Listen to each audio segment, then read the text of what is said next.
Hi friends, welcome to my YouTube channel study with Maruf sir. दोस्तों, हम लोग जो है टोटल 4 वीडियो का यानी 4 चैप्टर का डिस्कशन कर लिया। आज हम लोग चैप्टर 5 का डिस्कशन करने वाले हैं, ज्योग्राफी का, जो कि आपका भारत का मृदा से संबंधित है, यानी कि भारत की मिट्टी से। दोस्तों, आप लोग अगर पहली बार इस वीडियो चैनल पे आए हैं तो एक बार चैनल को जरूर सब्सक्राइब कर लें, और अगर ये आपका पहला वीडियो है तो इस वीडियो को देखने के बाद आप अन्य वीडियो को भी अवश्य देख लें। आपका किसी भी एग्जाम के लिए जो है बहुत ज़्यादा इंपॉर्टेंट होने वाला है। हम लोग इसमें ज्योग्राफी के सारे चैप्टर के क्वेश्चंस को चैप्टर बाय चैप्टर हम लोग करने वाले हैं। तो चलिए आज देखते हैं भारत की मृदा को। तो पहला क्वेश्चन आपके सामने कि भारतीय कृषि अनुसंधान परिषद के अनुसार भारत में कितने प्रकार की मिट्टियां पाई जाती है। देखिए, भारतीय कृषि अनुसंधान परिषद के अनुसार तो भारत में कुल 8 प्रकार की मिट्टियां पाई जाती है, याद रखिएगा। चलिए आगे देखते हैं।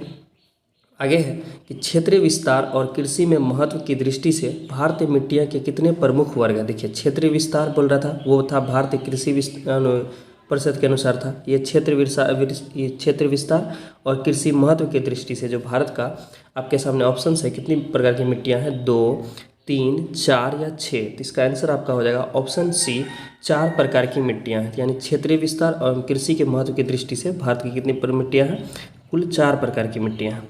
चलिए आगे देखते हैं। भारत में सबसे अधिक उपजाऊ मृदा कौन सी है, यानी भारत का सबसे अधिक उपजाऊ मिट्टी कौन है। आपके सामने ऑप्शन है लाल मृदा, काली मृदा, जलोढ़, लेटेराइट। तो इसका आंसर हो जाएगा आपका ऑप्शन सी, जलोढ़ मृदा सबसे उपजाऊ मृदा है भारत की। आगे है, भारत के सर्वाधिक क्षेत्रफल किस प्रकार की मिट्टियों का विस्तार पाया जाता है, यानी किस क्षेत्र यानी कौन सी मिट्टियों का विस्तार जो है भारत के सर्वाधिक क्षेत्रफल यानी ज़्यादा क्षेत्रफल में फैला हुआ है, यानी सबसे ज़्यादा मिट्टी वही मिट्टी पाया जाता है। आपके सामने ऑप्शन से जलोढ़, काली, लाल या लेटेराइट। तो इसका आंसर आपका क्या हो जाएगा, 4 का ऑप्शन ए, जलोढ़ मृदा। याद रखिएगा, सबसे उपजाऊ मृदा भी आपका क्या है, जलोढ़ मृदा है, और सबसे ज़्यादा भी आपका क्या पाया जाता है, जलोढ़ मृदा ही पाया जाता है। चलिए नेक्स्ट क्वेश्चन की ओर बढ़ते हैं। नेक्स्ट क्वेश्चन आपका तटीय मैदानों और उत्तर भारत के मैदानों में उत्कृष्ट मृदा है, यानी जो इन दोनों के मैदानों में सबसे उत्कृष्ट मृदा कौन है। तो इसका आंसर आपका हो जाएगा 5 नंबर का ऑप्शन ए, तटीय मैदानों और उत्तरी भारत मैदानों में जलोढ़ मृदा सबसे उत्कृष्ट मृदा है। चलिए आगे देखते हैं। आगे है, नवीन जलोढ़ मृदा को अन्य किस नाम से जाना जाता है। देखिए, नवीन जलोढ़ मृदा है, नवीन मतलब हो गया क्या, नया जलोढ़ मृदा को अन्य किस नामों से जाना जाता है। ऑप्शन है आपके सामने खादड़, बांगर, कल्लर या टेगुर। तो याद रखिएगा, नवीन जलोढ़ मृदा को हम लोग खादर नाम से जानते हैं अन्य, और यही अगर रहता कि प्राचीन यानी पुराना जलोढ़ मृदा, तब उसका आंसर आपका होता बांगर। तो अभी इसका क्या हो जाएगा, खादर, याद रखिएगा। चलिए आगे देखते हैं। फिर है, भारत का संपूर्ण उत्तरी मैदान किस प्रकार की मृदा से बना है, यानी उत्तरी मैदान, भारत का उत्तरी मैदान किस प्रकार के मृदा से बना हुआ है। तो आपके सामने ऑप्शन है काली, जलोढ़, लेटेराइट या शुष्क मृदा। तो याद रखिएगा, उत्तरी मैदान जो भारत का सबसे उपजाऊ मैदान भी कहा जाता है, वो जलोढ़ मृदा से बना है, क्योंकि जलोढ़ मृदा सबसे उपजाऊ मृदा है। चलिए आगे देखते हैं। निम्नलिखित में से किस प्रकार की मिट्टी के न्यूनतम उर्वरक की आवश्यकता होती है, यानी किस प्रकार के मिट्टी में सबसे कम उर्वरक की आवश्यकता होती है, सब मतलब कम खाद में ही उपजाया जा सकता है। तो ऑप्शन है आपके सामने काली, लाल या जलोढ़ और लेटेराइट। इसका याद रखिएगा ऑप्शन सी, जलोढ़ मृदा। चलिए आगे देखते हैं।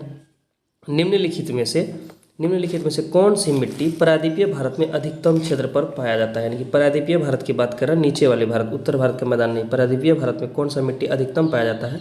तो ऑप्शन है आपके सामने, देखिए, काली मिट्टी, लेटेराइट मिट्टी, लाल मिट्टी, जलोढ़ मिट्टी। तो 9 नंबर का आंसर जो है आपका ऑप्शन ए, कि हम लोग का जो है प्रायद्वीपीय भारत जो कि नीचे है, पेनिसुला इधर वाला भारत, यहाँ पर काली मिट्टी का जो है अधिकतम क्षेत्र में विस्तृत है। चलिए आगे देखते हैं। विचार कीजिए, बता रहा है कि आपके सामने कथन है, कथन के अकॉर्डिंग चलेंगे हम लोग। काली मिट्टी क्रिटेशियस युग में दरारी उद्भेदन से निक्षेपित पदार्थों से बनी है। देख लीजिए फिर से, काली मिट्टी का जो है क्रिटेशियस युग में दरारी उद्भेदन से निक्षेपित पदार्थों से बनी है। दूसरा कहता है काली मिट्टी कपास की खेती के लिए सर्वोत्तम मिट्टी है। तीसरा, काली मिट्टी को रेगुड़ मिट्टी तथा उत्तर प्रदेश में करेल मिट्टी, हाँ उत्तर प्रदेश में, सॉरी केरल नहीं, करेल, उत्तर प्रदेश में करेल, आगे देखते हैं, इसका के नाम से भी जाना जाता है। आगे है, ईंट बनाने हेतु सर्वोत्तम मिट्टी लेटेराइट मिट्टी है। इसके बारे में आपको बताना है। इसका आंसर क्या हो जाएगा आपका ऑप्शन डी। ऊपर जितना भी कथन पढ़े हम लोग, सभी कथन आपका क्या था, सही था। चलिए देखते हैं। कहता है कि स्वतः जुताई वाली मिट्टी है, ये भी फेमस क्वेश्चन है। ऐसा मिट्टी है जो स्वतः जुताई वाली मिट्टी है, खुद जुता हुआ रहता है वो, उसको हम लोग कौन सी मिट्टी कहते हैं, काली मिट्टी। देखिएगा आप, काली मिट्टी में क्या होता है, आपका दरारें पड़ी रहती है, इसलिए उसको हम लोग स्वतः जुताई मिट्टी भी कहते हैं। आगे है, लेटेराइट मिट्टी महत्वपूर्ण रूप से पाई जाती है। लेटेराइट मिट्टी कहाँ पर पाई जाती है? मालाबार तट पे, कोरोमंडल तट पे, बुंदेलखंड पे या कोंकण तट पे। तो आपके सामने ऑप्शन है, इसका आंसर हो जाएगा आपका ऑप्शन ए मालाबार तट। और मालाबार तट किसका तट है? केरल के तट को हम लोग मालाबार तट कहते हैं, ठीक है। और तमिलनाडु के तट को कोरोमंडल तट और कर्नाटक के तट को कोंकण तट कहते हैं। चलिए आगे देखते हैं। फिर कह रहा है विचार कीजिए। ऑप्शन है आपके सामने, जलवायु आर्द्र एवं शुष्क तथा वर्षा 200 सेंटीमीटर से अधिक। आगे है दूसरा है आपका 13 नंबर के बाद दूसरा है ऑप्शन में, इसमें से लौह एवं एल्युमिनियम की ग्रंथियां पाई जाती है।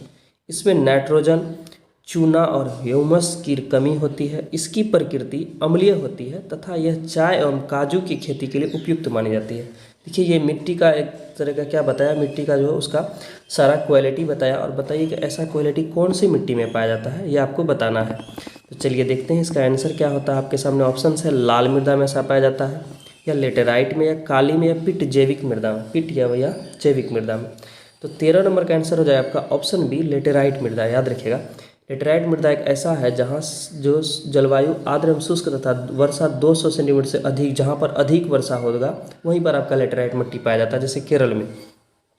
इसमें लौह एवं एल्युमिनियम पाया जाता है। इसमें नाइट्रोजन, चूना तथा ह्यूमस की कमी होती है। इसकी प्रकृति क्या होती है? एसिडिक होती है। और यह चाय एवं काजू खेती के लिए उपयुक्त है। याद रखिएगा अगर पूछ ले आपसे कि चाय एवं काजू के लिए सबसे उपयुक्त मिट्टी कौन है, तो आपका क्या हो जाएगा? लेटेराइट मिट्टी। चलिए आगे देखते हैं। आगे है भारतीय कृषि अनुसंधान परिषद ICAR के वर्गीकरण के अनुसार निम्नलिखित में से किस मिट्टी की अधिकता सर्वाधिक क्षेत्रफल है? देखिए भारतीय कृषि अनुसंधान के तहत कितना मिट्टी देखे थे हम लोग? पहला क्वेश्चन था 8 प्रकार की मिट्टियाँ थी। उन सभी मिट्टियों में सबसे ज़्यादा किस मिट्टी का अधिकता है? तो याद रखिएगा इनसेप्टिसोल। कौन मिट्टी का? तो भारतीय कृषि अनुसंधान परिषद के तहत सबसे ज़्यादा कौन मिट्टी आपका पाया जाता है? इनसेप्टिसोल। लेकिन अगर ऐसे क्षेत्र के अनुसार या उपजाऊ मिट्टी के अनुसार हम लोग जलोढ़ मिट्टी को मानते हैं। चलिए आगे देखते हैं। आगे है निच्छालन और ऑक्सीकरण द्वारा निर्मित मृदा कौन सी होती है, जो निच्छालन और ऑक्सीकरण द्वारा निर्मित होता है? तो 15 का आंसर आपका ऑप्शन सी मखरला मिट्टी। चलिए आगे देखते हैं। आगे है आपका 16 नंबर का कि निम्नलिखित में से कौन सी फसल मृदा को नाइट्रोजन से भरपूर कर देती है? यानी कि ऐसा फसल लगाने से जो वहाँ मिट्टी में नाइट्रोजन अधिक हो जाता है। तो 16 का आंसर हो जाएगा आपका, आपके सामने ऑप्शन है आलू, स्वधर्म, सूरजमुखी और मटर। याद रखिएगा कोई भी दलहन फसल लगाने से मृदा में जो है नाइट्रोजन की मात्रा जो क्या होता है? अधिक हो जाता है, क्योंकि उसके उसमें राइबोजियम पाया जाता है उसके जड़ में, और राइबोजियम जो है वो नाइट्रोजन का वहाँ पर फिक्सन करता है, फिक्सेशन। तो इसका आंसर हो जाएगा आपका ऑप्शन डी मटर। आगे है केरेवास मृतिका जो जाफरान के उत्पादन के लिए उपयोग होती है। यानी ऐसा केरावास मृतिका यानी मिट्टी है जो कि जाफरान के उत्पादन के लिए उपयोगी हो पाई जाती है। वो कहाँ पर? कश्मीर, हिमालय, गढ़वाल में, नेपाल में या पूर्वी हिमालय में। तो 17 का आंसर हो जाएगा आपका ऑप्शन ए कश्मीर, हिमालय में ये पाया जाता है, जो कि जाफरान उत्पादन के लिए क्या होता है? उपयोगी होता है। क्या नाम है इसका? केरेवास। चलिए आगे देखते हैं। 18 नंबर की ओर बढ़ते हैं। पौधों को सबसे अधिक पानी किस मिट्टी में मिलता है? यानी सबसे अधिक पानी पौधा को मिलता है जिस मिट्टी से, उस मिट्टी का नाम बताना। आपके सामने ऑप्शन है चिकनी मिट्टी, पांगू मिट्टी, बलुई या लोम मिट्टी। तो इसका आंसर हो जाए आपका ऑप्शन ए चिकनी मिट्टी में सबसे अधिक पानी मिलती है किसको? पौधे को। चलिए आगे देखते हैं। 18 के बाद 19 नंबर का है कि सामान्य फसलें उगाने के लिए उर्वर भूमि को पीएच मान, यानी उर्वर भूमि का पीएच मान कितना होने की संभावना है? यानी कि पीएच मान कितना रहना चाहिए सामान्य फसल उगाने के लिए मिट्टी का? तो 19 नंबर का आपके सामने ऑप्शन है 3 पीएच मान होना चाहिए, या 4, या 6 से 7, या 9 से 10। तो याद रखिएगा इसका पीएच मान 6 से 7 होना चाहिए। आगे है तेजाब मिट्टी को कृषि योग्य बनाने हेतु निम्नलिखित में से किसका उपयोग किया जाता है? तेजाबी मिट्टी जो होता है उसको कृषि योग्य बनाने हेतु किसका प्रयोग करते हैं हम लोग? उसको कृषि योग्य भूमि बनाने के लिए तो हम लोग उसका ऑप्शन से आपके सामने लाइम, जिप्सम, कैल्शियम या वेजिटेबल कंपोस्ट। इसका आंसर हो जाएगा आपका ऑप्शन है लाइम, यानी चूना डालकर जो हम लोग तेजाबी मिट्टी को कृषि योग्य बनाते हैं। चलिए आगे देखते हैं। आगे भारत में सर्वाधिक क्षारीय क्षेत्र पाया जाता है, यानी सबसे ज़्यादा क्षारीय बेसिक क्षेत्र कहाँ पाया जाता है? आपके सामने ऑप्शन है गुजरात, हरियाणा, पंजाब, उत्तर प्रदेश। तो इसका ऑप्शन आपके सामने अकॉर्डिंग आंसर क्या हो जाएगा? आपका ऑप्शन डी उत्तर प्रदेश राज्य में क्षारीय क्षेत्र यानी क्षारीय मिट्टी ज़्यादा पाया जाता है। चलिए आगे है। भारत में लवणीय मृदा का सर्वाधिक क्षेत्रफल है। लवणीय मृदा भारत में सबसे ज़्यादा कहाँ पर है? तो लवणीय मृदा आपका सबसे ज़्यादा भारत में कहाँ पर है? गुजरात में। याद रखिएगा फेमस क्वेश्चन है कि भारत में लवणीय मृदा का सर्वाधिक क्षेत्रफल आपका कहाँ पर है? गुजरात में है। चलिए आगे देखते हैं, 23 नंबर की ओर बढ़ते हैं। भारत में निम्न में से किस क्षेत्र में मृदा अपरदन की समस्या गंभीर है, यानी कौन ऐसा क्षेत्र जहाँ पर मृदा का अपरदन या मृदा का कटान ज़्यादा हो रहा है मिट्टी का। इसका आंसर है आपका ऑप्शन है मालवा का पठार, शिवालिक पहाड़ियों के पाद क्षेत्र, दंडकारण्य या मेघालय का पठार। याद रखिएगा शिवालिक पहाड़ियों का पाद का क्षेत्र जो है वहाँ पर मृदा अपरदन अधिक हो रहा है, इसलिए इसका आंसर आपका 23 का बी हो जाएगा। चलिए आगे देखते हैं, निम्नलिखित में भारत का कौन सा क्षेत्र मृदा अपरदन से अत्यधिक प्रभावित पदार्थ है। फिर इन चारों में से कौन है, इन चारों में सबसे ज़्यादा आपका क्या है, चंबल का घाटी है। आगे है, कृषि भूमि में किसके पौधे उगाने से भूमि का अपरदन अधिकतम तीव्रता से होता है, यानी कृषि भूमि में किस पौधे को उगाने से भूमि का अपरदन जो है बहुत ज़्यादा होने लगता है, कटने लगता है। क्या लगाने से, स्वधर्म, आलू का उपजाऊ से, गेहूँ का, वलोवर से। तो 25 का आंसर हो जाएगा ऑप्शन ए, स्वधर्म का उपजाऊ अगर हम लोग अधिक करते हैं, स्वधर्म पौधा लगाते हैं तो उससे मृदा का अपरदन क्या होता है, अधिकतम तीव्रता से होने लगता है, बढ़ने लगता है। याद रखिएगा ये क्वेश्चन बहुत ही फेमस है 25 का। चलिए आगे देखते हैं, 25 के बाद 26 की ओर बढ़ते हैं। कौन सा तरीका मिट्टी की उर्वरता प्राप्त करने का नहीं है, यानी कौन सा ऐसा तरीका है जो मिट्टी की उर्वरता प्राप्त करने के लिए सही नहीं है। आपके सामने फसल चक्र, मिश्रित खेती, बीज संशोधन या बहुफसली खेती। देखिए मिट्टी की उर्वरता प्राप्त करना है तो उससे बीज संशोधन से कोई मतलब नहीं है, तो इसका आंसर आपका हो जाएगा 26 का सी। चलिए आगे देखते हैं, मृदा क्षरण को रोका जा सकता है, यानी मृदा क्षरण को कैसे रोका जा सकता है, मृदा क्षरण को कैसे रोका जा सकता है। अब सघन वर्षा से, वननाशन से, वनारोपण से या अतिचारण से। इसका आंसर आपका हो जाएगा 27 नंबर का ऑप्शन सी, वनारोपण से मृदा क्षरण यानी मृदा का अपरदन को रोका जा सकता है। चलिए आगे देखते हैं, 28 नंबर के क्वेश्चन की ओर बढ़ते हैं दोस्तों।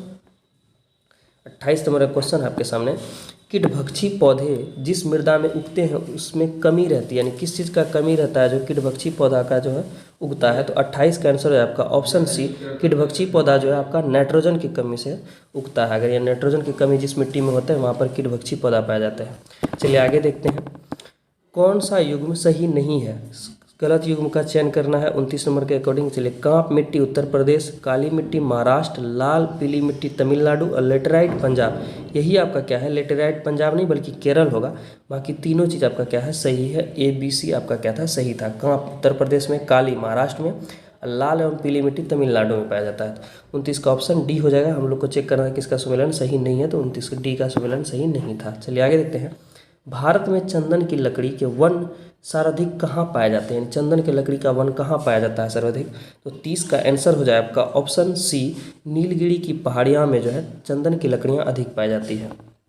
चलिए आगे देखते हैं, गंगा के मैदान में मृदा की उर्वरता को बनाए रखने के लिए रहने का कारण है लगातार सिंचाई, ऊसर भूमि का सुधार, मानसून वर्षा, वार्षिक बाढ़, नवीन जलोढ़ मृदा का जमा। यानी गंगा के मैदान में जो मृदा की उर्वरता हमेशा बना रहता है, इसका क्या कारण है ये पूछ रहा है।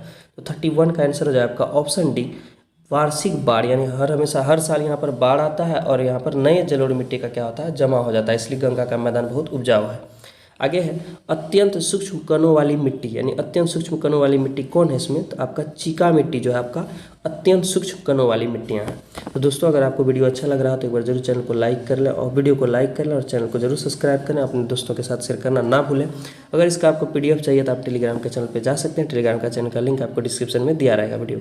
आगे है, भारतीय मृदाओं में जिस सूक्ष्म तत्व की सर्वाधिक कमी है वह है, बताइए कौन से सूक्ष्म तत्व की कमी है भारत की मृदा में, वो कौन है, तांबा, लोहा, मैंगनीज या जस्ता। तो याद रखिएगा 23 का आंसर आपका ऑप्शन डी हो जाएगा, भारतीय मृदा में जस्ता की कमी होती है।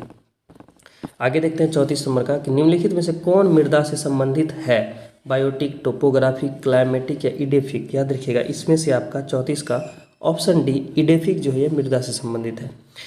चलिए आगे देखते हैं दोस्तों, आगे क्वेश्चन आपका, पीट मिट्टी के संबंध में कौन सा कथन असत्य है यानी गलत है। पीट मिट्टी के संबंध में आपके सामने है, इनका निर्माण आर्द्र दशाओं में होती है, सही है। इनमें जैविक पदार्थों की अत्यधिक मात्रा होती है, ये भी सही है। ये मिट्टियाँ एल्युमिनियम और हाइड्रेट ऑक्साइड से परिपूर्ण होता है, यही आपका क्या था, गलत है। आगे है, ये मिट्टियाँ केरल, पश्चिम बंगाल, उड़ीसा और तमिलनाडु के तटीय क्षेत्र में पाया जाता है, ये भी आपका क्या है, सही है। तो दोस्तों हम लोग टोटल 35 क्वेश्चन का डिस्कशन कर लिए। मृदा चैप्टर का जितना भी इंपॉर्टेंट क्वेश्चन हो सकता था वो सभी देख लिए हैं। आप नेक्स्ट वीडियो हम लोग नेक्स्ट चैप्टर का देख के डिस्कशन करेंगे। तो दोस्तों अगर आपको अच्छा लग रहा हो वीडियो तो चैनल को जरूर सब्सक्राइब कर लें और अपने दोस्तों के साथ शेयर करना ना भूलें। तो चलिए मिलते हैं नेक्स्ट वीडियो में, तब तक के लिए धन्यवाद। और हाँ, अगर आपको इसका PDF चाहिए तो PDF के लिए आप मेरे टेलीग्राम के चैनल पर कॉन्टैक्ट हमको कर सकते हैं। टेलीग्राम के चैनल का लिंक आपको डिस्क्रिप्शन में दिया हुआ है। चलिए मिलते हैं नेक्स्ट वीडियो में, तब तक के लिए धन्यवाद।